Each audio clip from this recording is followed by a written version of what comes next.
Welcome everyone on Thomas Edison Radio. This is your favorite radio. I'm Suden. And I'm Clément. Today we're talking about the Australia Day because it's a very hot topic among Australians.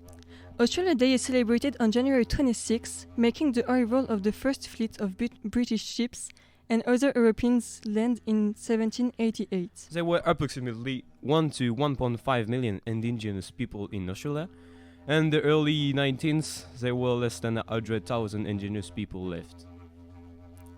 Some Australians celebrate it as a day of national pride, while others, especially indigenous people, see it as a day of mourning because it marks the beginning of colonization that had negative consequences for their communities. There were more than 500 reported massacres across Australia between 1794 and 1928. For example, the goriest of all, the most horrifying, the Mile Creek Massacre in 1838, where Europeans raped and tortured to death women and children. They cut off men's genitals and let them run, scream and bleed out until they died. But some people support the celebration, viewing it as an opportunity to come together and celebrate Australian identity. For example, we read in class a testimony of a young woman who shares her point of view.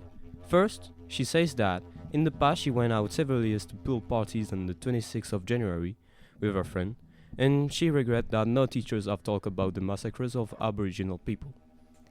To conclude, Clément and I believe that Australia Day is not a day to celebrate because this day has been a day of suffering for indigenous people. It's important to respect their history and recognize the injustice they have endured. Thank you for listening. This was Suden and Clément.